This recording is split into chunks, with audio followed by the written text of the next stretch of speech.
Dans le monde, les lois concernant le port d'armes sont plus ou moins restrictives en fonction des pays, en fonction de la culture et de l'histoire de chaque pays. Alors pour illustrer ces législations, nous avons essayé de déterminer les pays les plus représentatifs en fonction de ceux qui sont plus libéraux sur le port d'armes et les pays où il est plus difficile d'acquérir une arme à feu. En se basant sur des projets de recherche tels le Small Arms Survey ou des recherches soutenues par les Nations Unies comme Gun Policy. Quand on évoque les armes à feu dans le monde, souvent on pense à ça.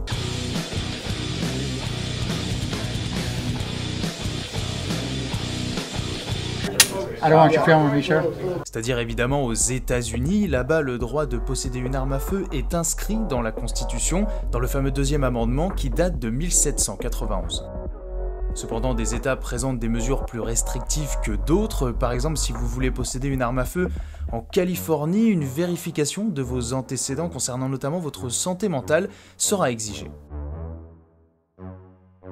Il est également interdit de posséder une arme d'assaut automatique. D'autres États comme la Virginie, en revanche, n'exigeront qu'un contrôle de la nationalité et de votre âge. Comme les États-Unis, d'autres pays dans le monde ont une loi très libérale pour posséder une arme à feu. Par exemple en Finlande, il suffit d'avoir plus de 15 ans et posséder un permis de chasse ou prouver l'exercice du tir en club. Il est également facile d'acquérir une arme à feu en Suisse, il suffit d'avoir un casier judiciaire vierge. On peut aussi posséder une arme automatique ou un silencieux, mais dans ce cas, vous devrez demander un permis exceptionnel. Alors tout ça si vous êtes de nationalité suisse, évidemment, parce que si vous êtes de nationalité serbe, kosovare, algérienne ou encore sri-lankaise, eh bien votre demande sera rejetée. Autre pays très libéral en la matière, la Nouvelle-Zélande. Pour posséder une arme, une entrevue avec la police suffit bien souvent, des armes qui ne sont pratiquement jamais enregistrées. Le jeudi 21 mars 2019, la première ministre a d'ailleurs annoncé que la vente d'armes semi-automatiques et de fusils d'assaut allait être interdite. I absolutely believe there will be a common view amongst New Zealanders, those who use guns for legitimate purposes, and those who have never touched one, that the time for the mass and easy availability of these weapons. Une annonce consécutive à la tuerie de Christchurch. Il est également facile de se procurer une arme dans d'autres pays, mais pas pour les mêmes raisons, mais plutôt pour l'absence de contrôle qui y règne, comme en Serbie ou au Yémen par exemple.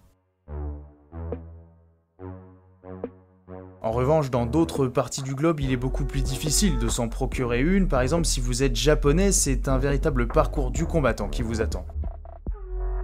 Là-bas, un particulier n'aura le droit d'acheter que des fusils de chasse ou une carabine à air comprimé. Et dans ce cas, vous devrez avoir un casier judiciaire vierge, passer des tests psychiatriques, passer divers tests écrits, ensuite vous serez également soumis à un dépistage de drogue. Et enfin, vous devrez passer un examen de tir lors duquel vous devrez atteindre un taux de réussite d'au moins 95%. À Singapour, la vente d'armes est interdite aux particuliers. En étant hors la loi, vous vous exposez à des coups de canne et à de la prison. Et en cas d'utilisation d'une arme à feu, vous êtes même passible de la peine de mort. Et enfin, nous, la France, un des pays qui contrôle le plus l'accès aux armes à feu. Pour en détenir une, il faut un permis de chasse ou une licence de tir.